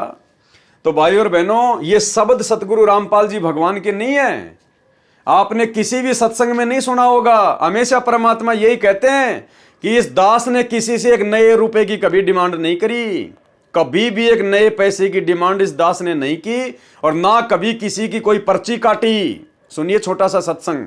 कहते नट पेरना कांदर सासी मांग्या कर बठियारे, अर्जुन की लो लगे सतपुरुष ते वो तो मोती देवे उदारे, टूका कारण फिरे कुकरा 70 घर फिर आवे, ये तो लक्षण नहीं संत के क्यों बाणा वृद्ध लजावे। अपनात्मा इस दास ने सन 1994 से आदेश हुआ था पूज्य गुरुदेव का दीक्षा देने का। 94 और 95 के मई तक तो दास सर्विस भी करता रहा, सैटरडे संडे को सेवा भी करता रहा, सब खर्चा अपने जेब से आप ही करता था। फिर परमात्मा की दया से इतना सेवा बढ़ गई, नौकरी भी त्यागनी पड़ी। दास जूनियर इंजीनियर की नौकरी करता था। उससे लेकर आज तक एक नया पैसा किसी से नहीं कहा दान दे दे या कोई पर्ची काटी हो। और आप देख रहे हो भगवान के दरबार में क्यों परमात्मा इतना देता है अपनी प्यारी आत्माओं को। और फिर उमंग भरता है, करे कराव साइया मन में लहर उठा, दादू से दरजीव के आप बगल हो जा। तो यहाँ देख लो कि कैसा मालिक की दया है, सब तरह की व्यवस्था है, और आज तक एक ना पैसा नहीं मांगा दास ने। तो कहते हैं जो मांगे सो बढ़ुआ कहिए, दर दर फिरे अज्ञानी, और जोगी जोग संपूर्ण जिसका मांगना पीवे पानी। तो ये कहते हैं गरीबदास साहिब जी कह रहे हैं कि उत्तर पश्चिम पूर्व पश्चिम उत्तर दक्षिण ये फिरदा दाने दाने नू, और सर्व कला सतगुरु साहिब की हरियाए हरियाणे नू। गरीबदास कहते कबीर साहब आए भगवान हरियाणे नू, और तो मांगते फिरो धक्के खाते फिरो उस भगवान को पहचानो। तो बताओ भाई और बहनों, अब वही परमात्मा एक भगत के आगे भिखारी बनेगा, एक भगत के सामने इस प्रकार से लाचारी पेश करेगा, और वो भी परम संत सतगुरु रामपाल जी भगवान जो पूरी सृष्टि को दे रहे हैं।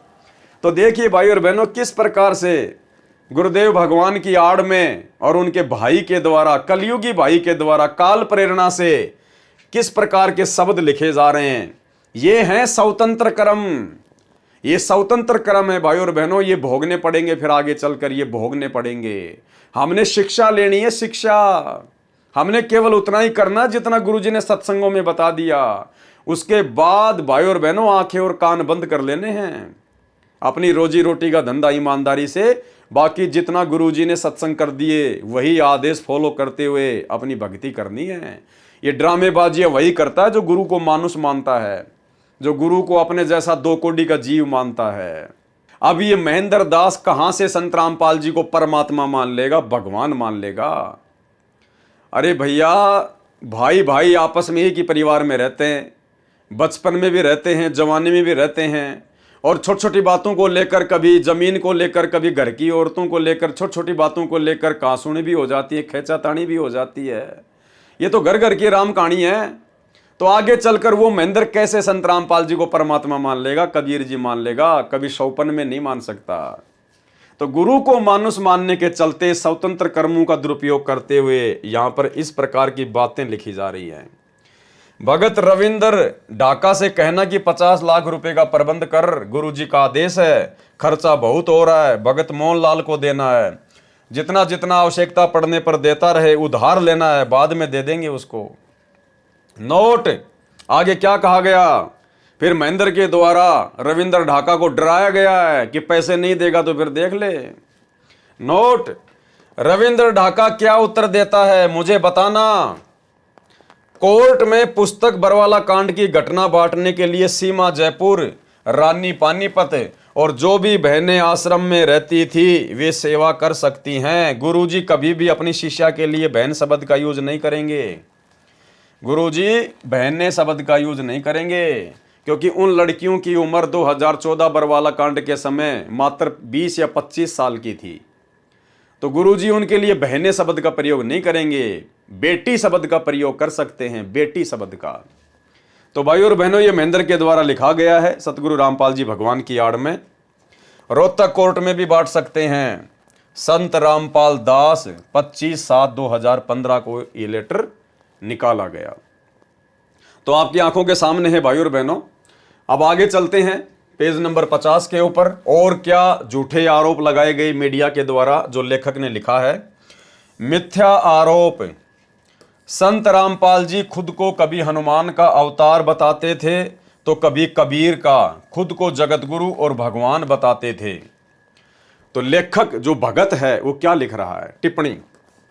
संत रामपाल जी के सत्संग की सैकड़ों वीडियो सीडी, ऑडियो कैसेट व ऑडियो सीडी बनी हुई हैं और भगत समाज में वितरित हो चुकी हैं, और 5-6 पुस्तकें भी छपी हुई हैं, वो भी भगत समाज में वितरित हो चुकी हैं।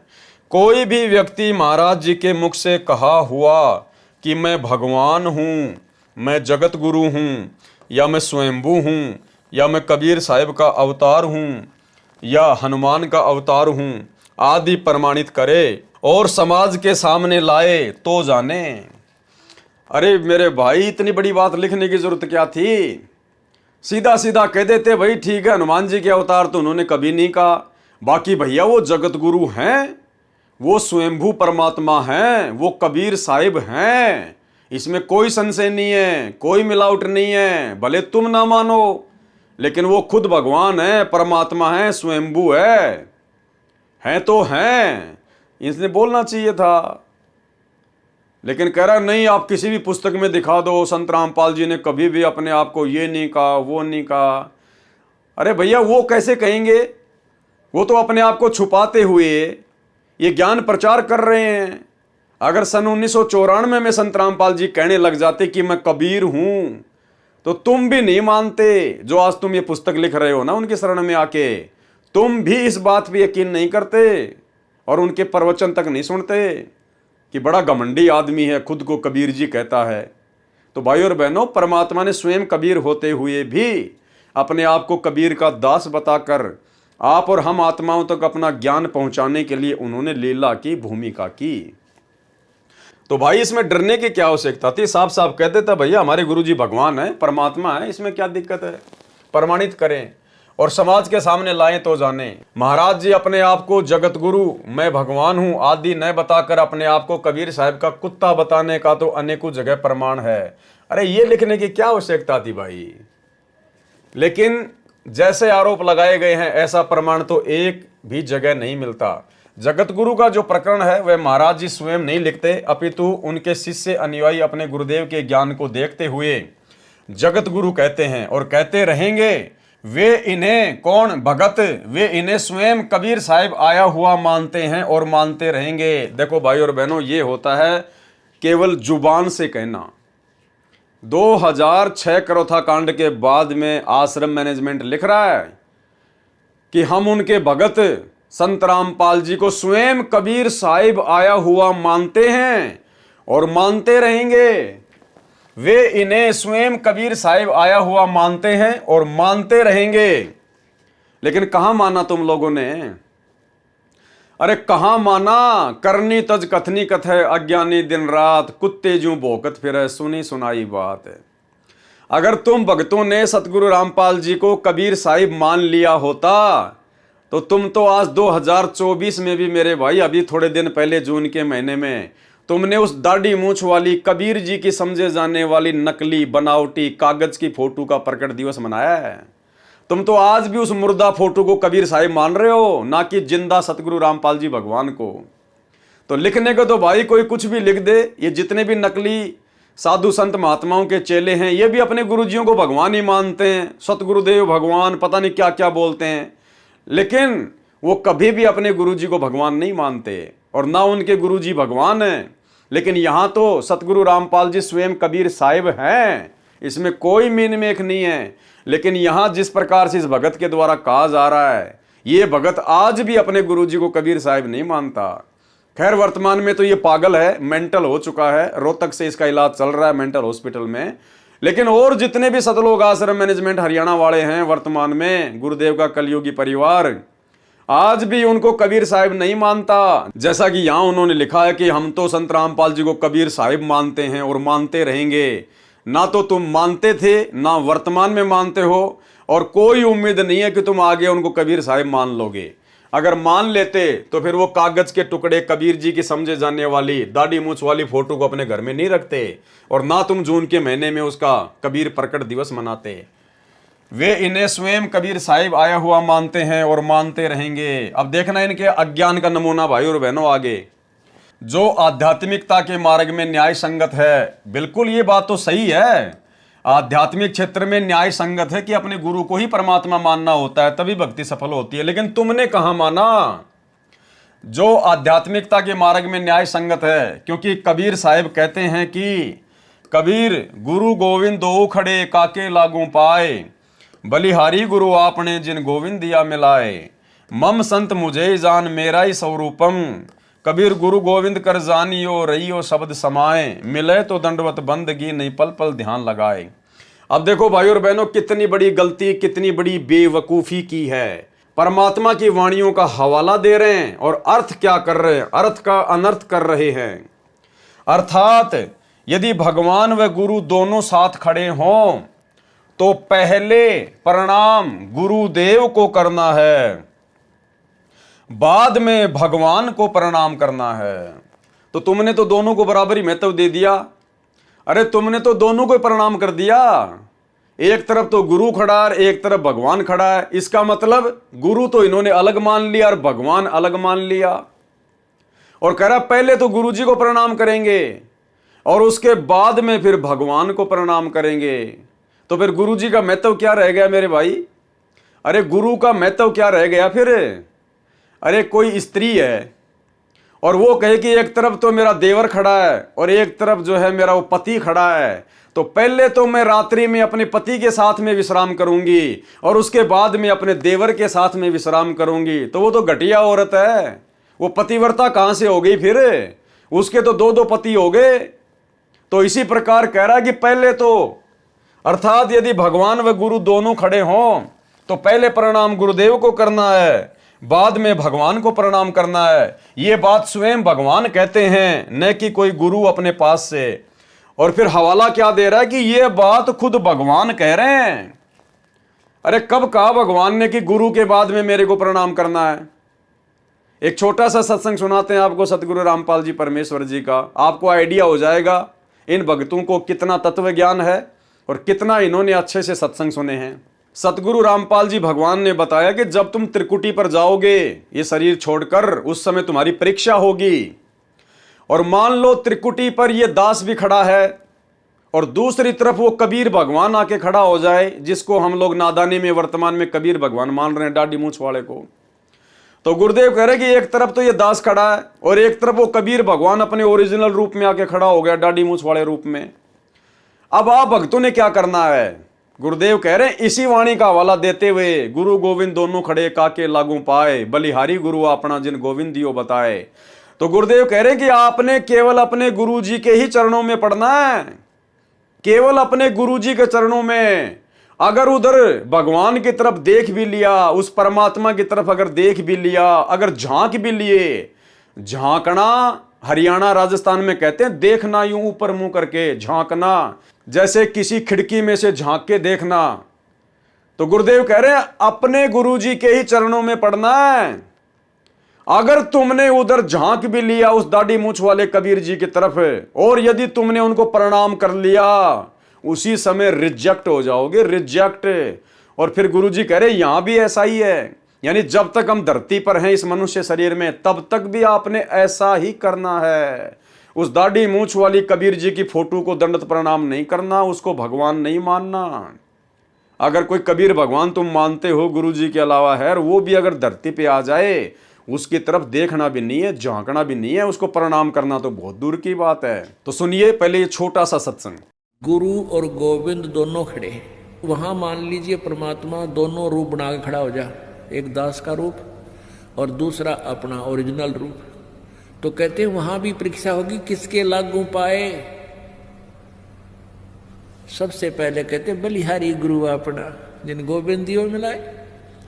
अपने गुरु जी के ही चरणों में गिरना, वहां पर परमात्मा की तरफ अगर झांक भी लिया, उधर साथ होगी तो वो रिजेक्ट करेंगे आपको। यहां भी ऐसा ही होगा।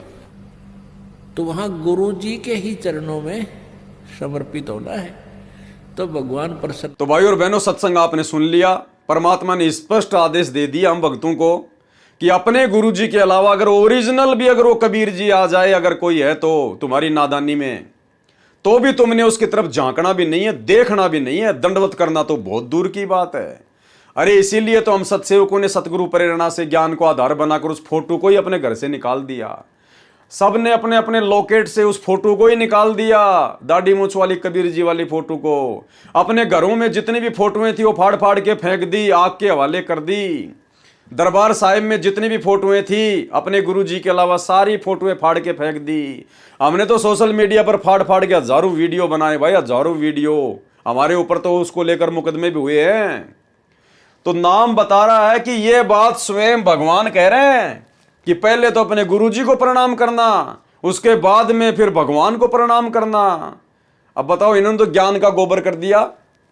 अब भाई और बहनों, अगर इनकी बातों को अगर महत्व दिया जाए, अगर इस भगत की बात को सत्य मान लिया जाए, तो हम तो त्रिकुटी पर फेल हो जाएंगे। क्योंकि गुरुजी तो मना कर रहे हैं कि अपने गुरुजी के अलावा उस कबीर भगवान को भी प्रणाम नहीं करना, और ये भगत कह रहा है कि आपने अपने गुरुजी के बाद में फिर उस कबीर जी को भी प्रणाम करना है, तो हम तो मार खा जाएंगे। तो ये है स्वतंत्र कर्म। ये पुस्तक लिखना इस भगत का स्वतंत्र कर्म है, कोई गुरुजी का आदेश नहीं। गुरुजी को सलाह दी गई होगी रोहतक जेल में, जब मिलने जाया करते होंगे तो गुरुजी को सलाह दी गई होगी, जो सलाह उन्होंने करोथा आश्रम के समय दी थी करोथा आश्रम बनाने के लिए, ऐसे इन्होंने गुरुजी को सलाह दी, उनसे प्रार्थना की गई होगी कि हम एक पुस्तक लिखना चाहते हैं। तो परमात्मा का तो काल के साथ एग्रीमेंट है भैया, वो तो चाहे तुम गोबर खाओगे, अगर गोबर खाने के लिए भी अगर तुम प्रार्थना करोगे तो गुरुजी मना नहीं करेगा। गुरुजी ये कहेगा बहुत अच्छी बात है यार, गोबर तो बहुत मीठा होता होगा, खा ले, गुरुजी मना नहीं करेंगे। गुरुजी ने ज्ञान दे दिया, अब आपने जो करना है वो करो, आपके कर्म आपके साथ में। तो भाई और बहनों, ये पुस्तक का लिखना स्वतंत्र कर्म है, और स्वतंत्र कर्मों के तहत अगर इस भगत की बात को मान लिया जाए तो भगत का तो सत्यानाश हो जाएगा, भगत तो त्रिकुटी पर फैल हो जाएगा, उसके तो जीवन का नाश हो जाएगा। तो देखो काल ने कितनी बड़ी गलती यहां करवा दी इस पुस्तक के माध्यम से। तो भाई और बहनों, हमने केवल अपने गुरुदेव के सत्संगों की माननी है। अब देख लीजिए बड़े बड़े भगत, अब जिसने ये क्रोथा कांड का रहस्य नामक पुस्तक लिखी है, अब संगत की नजरों में तो बहुत बड़ा हीरो होगा, बहुत बड़ा भगत होगा। अब ये भगत तो संगत की ऐसी तैसी कर देगा, अगर इसकी बात को अगर महत्व दे दिया जाए तो ये तो मरवा देगा भगतों को, काल के हत्थे चढ़वा देगा। तो भाई और बहनों, हमने शिक्षा लेनी है, शिक्षा। ये वीडियो साथ संगति के माध्यम से सतगुरु रामपाल जी भगवान अपनी विशेष रजा बख्श के बनवा रहे हैं। ये बड़ी बड़ी बातें, बड़ी बड़ी भगतों की गलतियां आप लोगों के सामने निकल के आ रही हैं। किस लिए? ताकि हम सावधान हो जाएं, अब आगे हम वो गलतियां करने से बचें जो गलतियां हमसे पहले हमारे गुरु भाई बहन कर चुके हैं, जिसकी सजा वो खुद भी भोग चुके हैं और परमात्मा को भी उन्होंने दुखी किया। तो हमने शिक्षा लेनी है, शिक्षा, गलतियां करने से बचना है। पेज नंबर 57, क्रोथा कांड का रहस्य। बंदी छोड़ भक्ति मुक्ति ट्रस्ट व इससे जुड़े लाखों श्रद्धालु सच्चाई को दबाने के लिए ईर्ष्यावश रचे गए इस गंभीर षड्यंत्र की घोर निंदा करते हैं तथा दोषी व्यक्तियों के खिलाफ सभी प्रकार की कानूनी कार्रवाई करवाने तथा क्रोथा कांड की सीबीआई जांच से जांच करवाने का संकल्प करते हैं।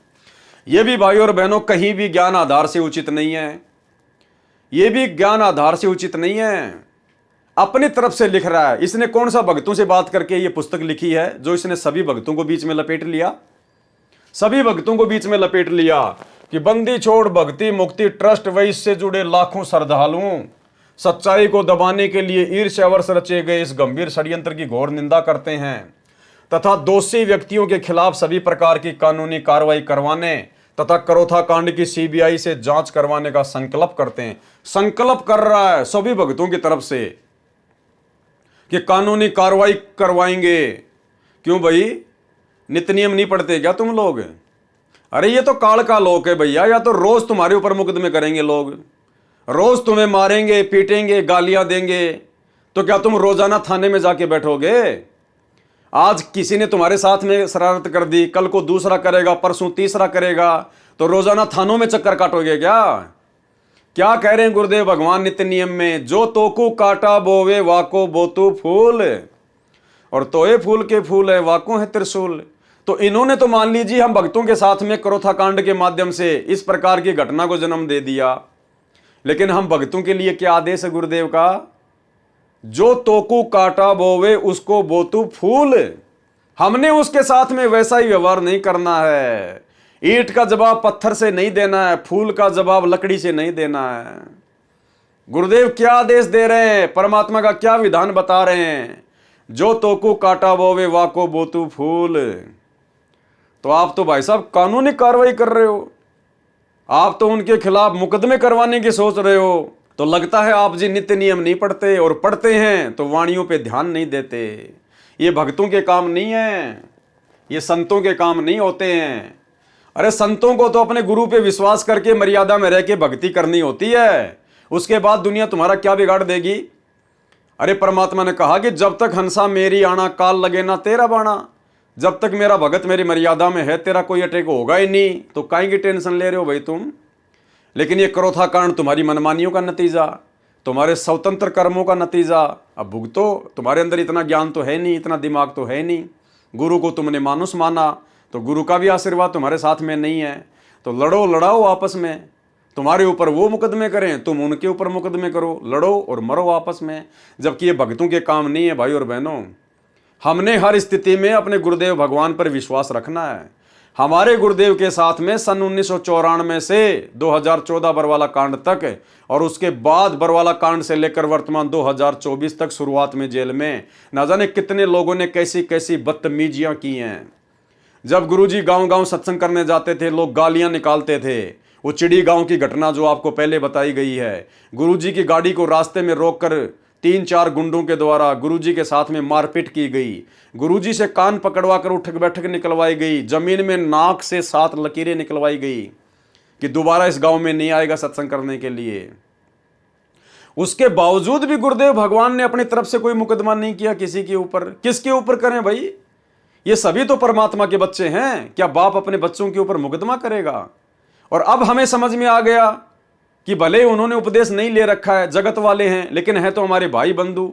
हम सभी एक परमात्मा के बच्चे हैं, सतलोक से आए हुए हैं। वो नादान है, काल की भांग पी रखी है, तो क्या हम ईंट का जवाब पत्थर से देंगे? क्या हम उनके साथ में लड़ाई झगड़ा करेंगे? फिर हमारे में और उनमें क्या अंतर हो गया? अरे फिर वो जगत वाले में और हम भक्तों में क्या अंतर हुआ फिर? अरे फिर उनके ऊपर प्रभाव कैसे होगा हमारे व्यवहार का, हमारे आचरण का, अगर हम लोग जैसे का तैसा ही जवाब देंगे तो ये परमेश्वर के विधान के खिलाफ है। आपके ऊपर यदि नाजायज किसी ने मुकदमा किया है, आपको परेशान कर रहा है, तो भाई आपने अपने गुरुदेव पर विश्वास रखना है। आपने अपनी भक्ति करनी है, अपने गुरुदेव से अरदास करनी है, विनती करनी है। करने दो, जिसने मुकदमा करना है वो करने दो, करने दो। क्या बिगाड़ लेगा हमारा? हमारे साथ में समर्थ है, अगर विश्वास है तो कुछ नहीं दाल गलेगी उसकी, कुछ भी दाल नहीं गलेगी। तो हम भक्तों ने शिक्षा लेनी है।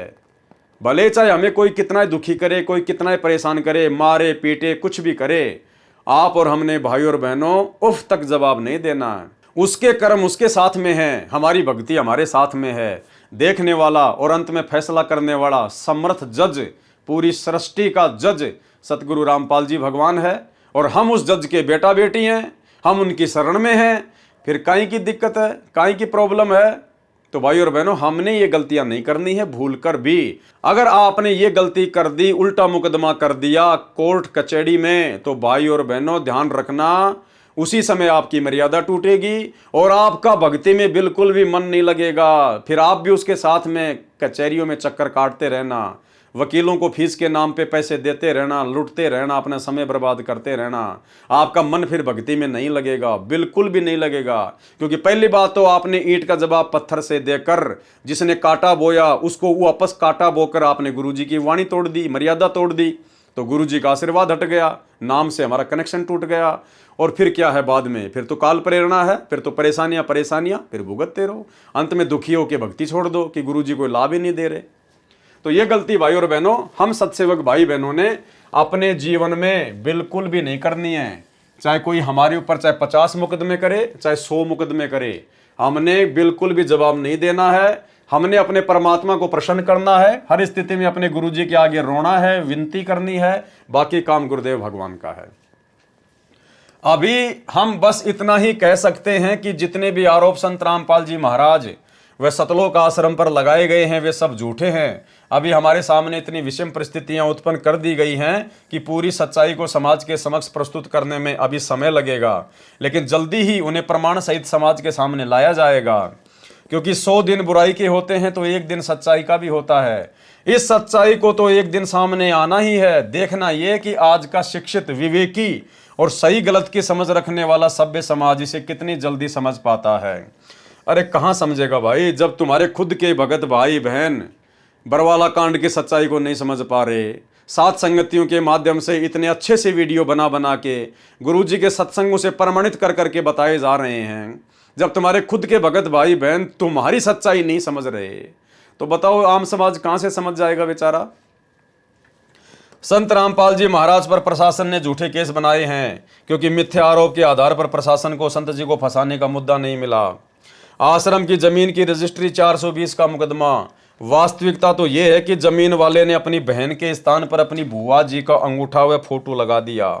कौन सी जमीन का मुकदमा भाई और बहनों? वही जमीन जब 2003 में संत रामपाल जी सत्संग करने के लिए महाराष्ट्र के पूना शहर में गए हुए थे महीने भर के लिए, और पीछे से स्वतंत्र कर्मों का नाजायज फायदा उठाते हुए, मनमानी करते हुए सतलोक आश्रम करोथा ने, गुरुदेव के भाई ने और अन्य विशेष सेवादारों ने एक भगत के आग्रह पर 1 एकड़ जमीन दान में ले ली, बिना गुरुजी की आज्ञा लिए, बिना गुरुजी से विचार विमर्श किए। जमीन दान देने वाला भी दोषी हुआ और जमीन लेने वाले सतलोक आश्रम क्रोथा वाले भी दोषी हुए।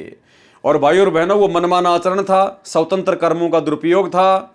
और जब आप भक्ति मार्ग में मनमाना आचरण करोगे तो आगे चलकर क्या होगा? उसी जमीन के ऊपर मुकदमा हुआ और उसी मुकदमे के चलते आर्य समाज को क्रोथा आश्रम पर आक्रमण करने का मौका मिला।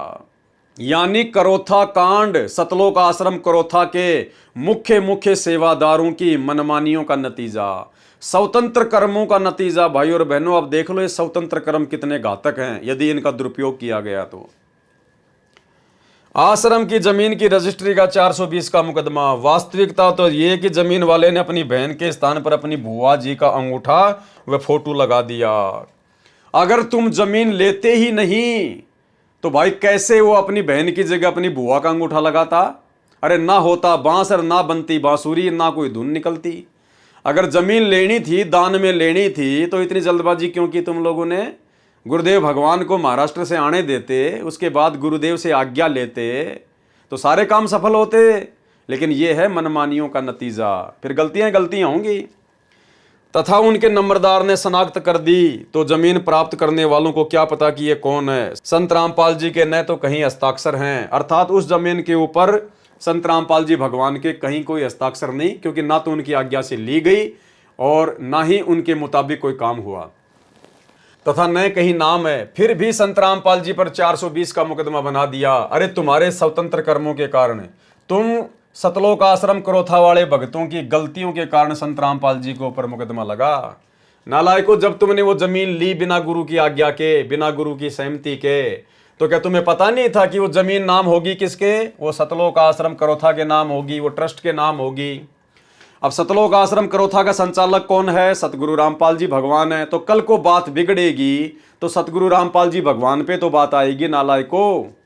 जैसे तुम लोगों ने बरवाला कांड करवा दिया अपनी मनमानियों के चलते, तुम्हारी मनमानियों के चलते पुलिस के भक्तों की भिड़ंत हुई, 6 भगत मर गए। अब तुम तो भाग गए बन के भगोड़े और मुकदमा लग गया झूठा मर्डर का संत रामपाल जी के ऊपर।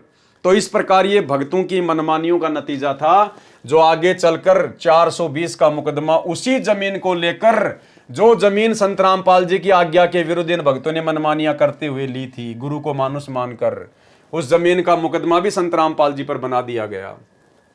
जमीन सन 1999 में बंदी छोड़ भक्ति मुक्ति ट्रस्ट को दान की गई थी, उसका इंतकाल भी हो चुका है। छुडानी आश्रम में मारपीट में भी संत रामपाल जी व गनमैन विजेंद्र जी का नाम जोड़ दिया गया, जबकि मारपीट करने गया था सतलोक आश्रम क्रोथा मुख्य सेवादार। उसी समय जब गुरुजी महाराष्ट्र के पूना में सत्संग करने गए हुए थे तो पीछे से गाड़ी भरकर ये मुख्य सेवादार छुडानी धाम के महंत के साथ में मारपीट करके आए थे। तो वो मुकदमा भी फिर संत रामपाल जी पे ही लगना था। तो अपने ही भक्तों की नादानियों का खामियाजा संत रामपाल जी भगवान ने वर्षों तक भुगता है, वर्षों तक।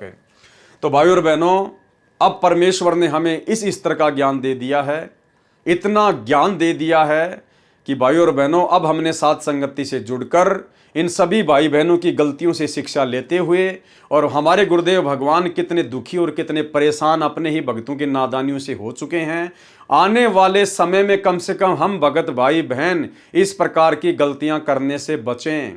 हम सौपन में भी अपने भगवान को जरा सा भी दुख या परेशानियां देने की चेष्टा ना करें, अन्यथा बड़ी बनाई भक्ति का सत्यानाश हो जाएगा, ये जीवन बर्बाद हो जाएगा, जैसे इन तमाम भक्तों का जीवन बर्बाद हो चुका है।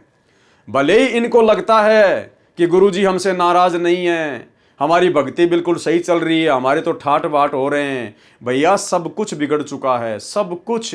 अरे जिन अपने ही भक्तों की नादानी के कारण उसके सतगुरु ने 21 महीने रोहतक जेल काटी हो, और वर्तमान में 2014 के बाद से 10 साल से हिसार की जेल काट रहे हों, भाई और बहनों, कैसे उस भगत की भक्ति बन सकती है? उसका तो सब कुछ बर्बाद हो चुका है, सब कुछ। केवल उसके पुण्य कर्म चल रहे हैं, उसके दान धर्म वाले वो शुभ कर्म चल रहे हैं, यानी केवल उसकी बैटरी चल रही है, उसकी भक्ति नहीं चल रही, उसके ऊपर गुरु का आशीर्वाद नहीं है। जिस दिन बैटरी डिस्चार्ज हो जाएगी उसी दिन सारी सुविधा बंद हो जाएगी। तो भाई और बहनों, अब हमने निकट भविष्य में इस भक्ति मार्ग में अपने पूज्य पिताजी, अपने गुरुदेव भगवान को, अपनी आत्मा के परमात्मा को जरा सी भी सौपन में भी किसी भी प्रकार की कोई तकलीफ या परेशानी देने की चेष्टा नहीं करनी है। सोचना भी नहीं है, देना तो बहुत दूर है। अगर हमने सोच भी लिया, हमारा सब कुछ बर्बाद हो जाएगा। इस भक्ति मार्ग में सब कुछ ऑटोमेटिक चलता है। जिन बातों से ये गुरु दुख पावे, उन बातों को दूर भगावे, उखाड़ के फेंक दो उन बातों को जिन बातों से हमारे गुरु जी को जरा भी तकलीफ हो।